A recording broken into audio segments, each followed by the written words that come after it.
गुरुजी, मैं पानी का लोटा चढ़ाते चढ़ाते मेरा पूरा कम से कम मेरे को 8 साल हो गया, पर मेरी जिंदगी में सुख बिल्कुल नहीं आया।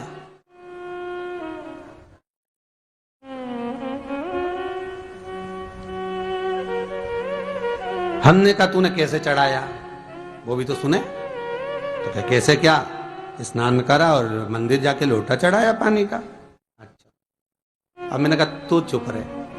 उसके पति, यहीं की इसी ऑफिस की बात है, भवानी मंडी से, उसके पति से पूछा, हाँ जी वर्मा जी सही बताओ, पत्नी लोटा कैसे चढ़ाई। गुरुजी, ना जाने कहां के महाराज के चक्कर में पड़ी, लोटा भर के पानी चढ़ाने जाए, नहाने के बाद बच्चा इतना सा रो रहा, चिल्ला रहा, पर उसको टच तक नहीं करे, किसी चीज के नहीं छुए, और बिल्कुल कोरी की कोरी साड़ी पहने, धुली हुई, पहले ही बाथरूम में टांग के धर दे, उसको कोई छू नहीं सकता, टाविल टच नहीं कर सकता, और ऐसी जाके शंकर जी के फिर लोटा चढ़ाए। मंदिर में अगर किसी ने छू लिया तो वापिस आ जाए, नहाए धोए फिर जाए। मैंने कहा बस अब तो तू ऐसी जिंदगी भर चढ़ाती रहे तो भोलेनाथ आएगा ही।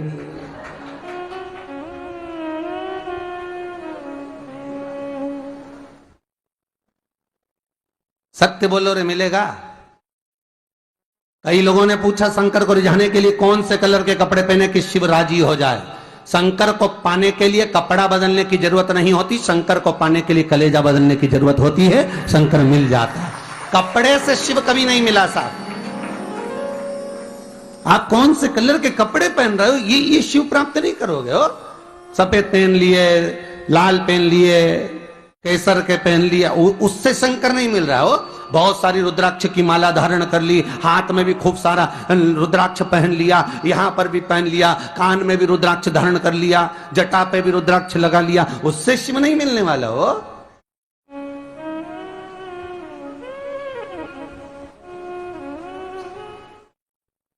अरे भाई,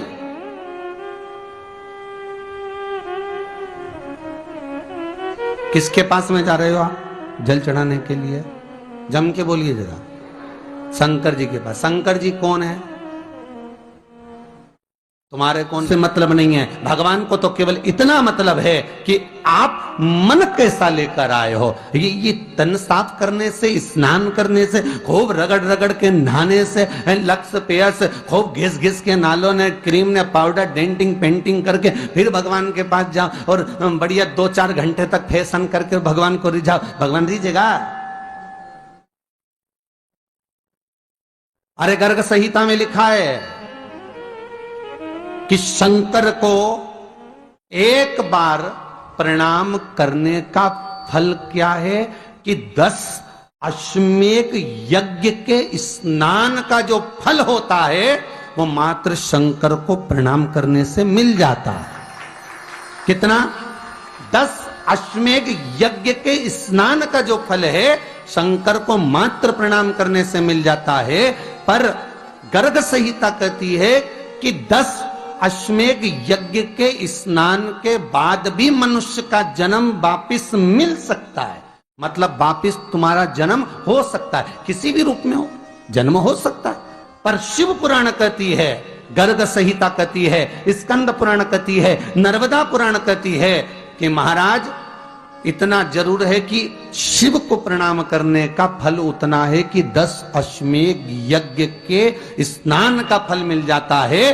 पर गर्ग संहिता कहती है कि शंकर के चरणों में अगर प्रणाम कर लिया तो ये पक्का है कि अश्वमेध यज्ञ का फल भले कट जाए पर शंकर के प्रणाम का फल नहीं कटता, उसका वापिस जन्म नहीं होता और वो शिव का हो जाता, वो शंकर का हो गया, फिर उसका जन्म नहीं है महाराज।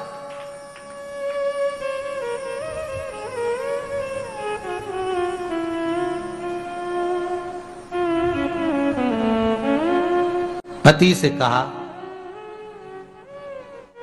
हाथ धो, स्नान कर लो जल्दी से, फिर अपन को चलना है मंदिर।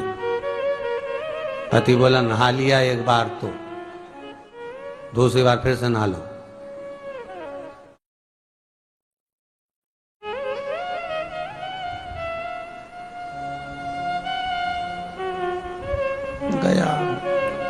नी के ना माने तो कई घर में चंद्र घंटा से माथा बिड़ा स्नान करा फिर आया। चल पलंग पे काय को बैठ गए?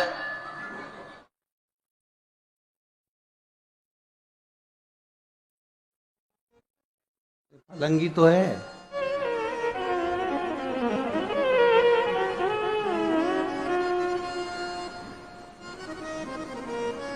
फिर से नहा के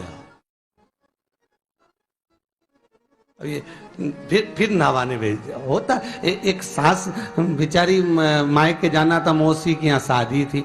अब उसने बहू से कहा बेटा मेरे को जाना है, अपने घर में छोटे से लड्डू गोपाल उनकी सेवा है, तू एक काम कर कि तू सेवा कर लेगी क्या? हाँ मम्मी, उसमें क्या है, करना क्या है तुम बताओ। बस सुबह से 3 बार ताली बजाना, भगवान को उठाना, पात्र में रख के नहलाना, उनको पोंछना, कपड़े पहना देना, इत्र लगा देना, चंदन लगा देना, मुकुट लगा देना, सुंदर अलकावली सब पहनाने के बाद में भगवान को दर्पण दिखाना। जब भगवान को कांच दिखाए, दर्पण दिखाए, भगवान मुस्कुरा दे, तब भगवान को भोग लगा देना। हाँ मम्मी इतना तो मैं करूंगी, और बाद में भगवान को वापिस सुला देना। हाँ इतना सा कर लूंगी। सास बिचारी कह के चली गई।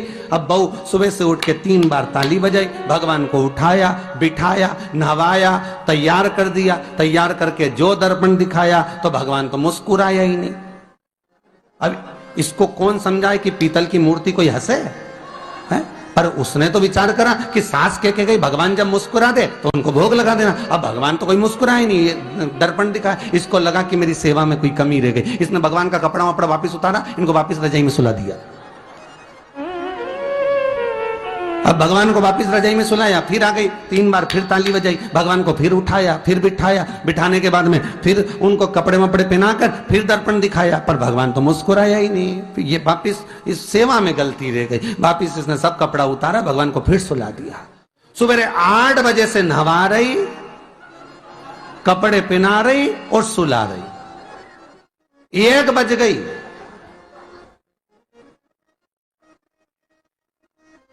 कुछ गलती रह गई होगी अपने सास के गई। अब की बार फिर भगवान को नहवाया। भगवान भी मन में सोचे नहवा ही नहवा रही, खवा तो कछु ना रही।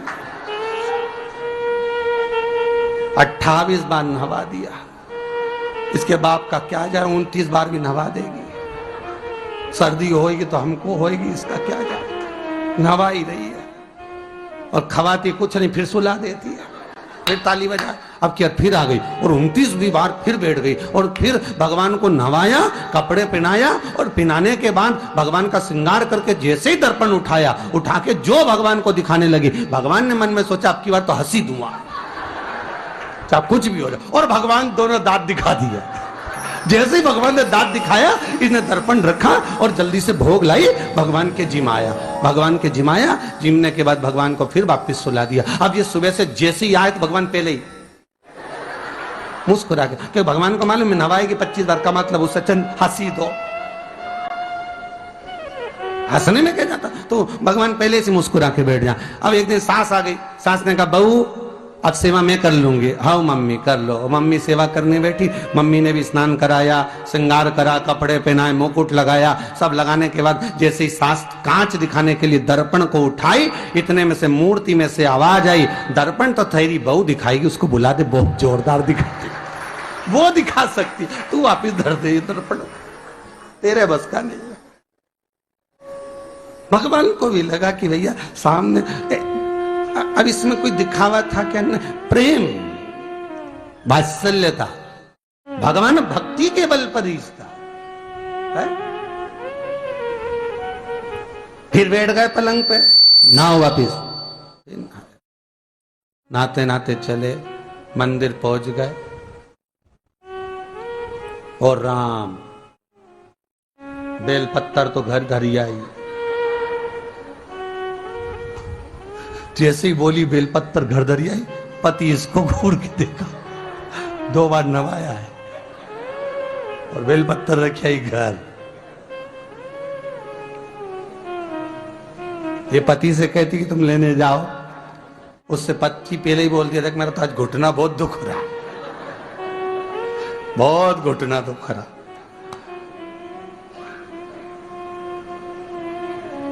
ठीक है,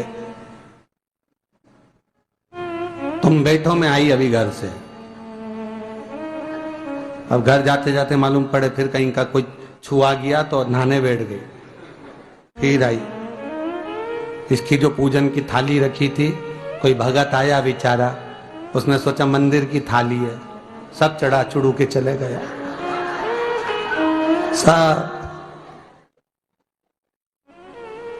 पति से बोली तुमने अकेले ही पूजन कर ली, मैं तो करा ही नहीं। ये नंदी जहां बैठा उसके पास में बैठा, मैंने हाथ नहीं लगाया। तो ये सामान कौन चढ़ाया? इनकी आई थी, सब चढ़ा गया। तो कि शर्म नहीं आई? बेलपत्तर तो था ही नहीं। तो क्या सियोर वाला महाराज की कथा सुनी थी, शंकर जी पे से उठा लिया, धो के चढ़ा के वो गई, वो चली। शिव ये नहीं कह रहा कि तुम वस्तुएं बटोर कर लाओ। शंकर कहता तुम्हारे पास में मिल जाए तो समर्पित कर दो, नहीं मिले धोया, वापिस शिव को चढ़ा दिया, वापिस शंकर को समर्पित कर दिया। शिव स्वीकार करेंगे। 1 महीने तक भी एक बेलपत्र को धोकर शंकर को रोज चढ़ाते रहो तो भी शंकर स्वीकार करेंगे। उसमें भगवान ये नहीं सोचेंगे कि निर्माल्य है, स्वीकार करेंगे।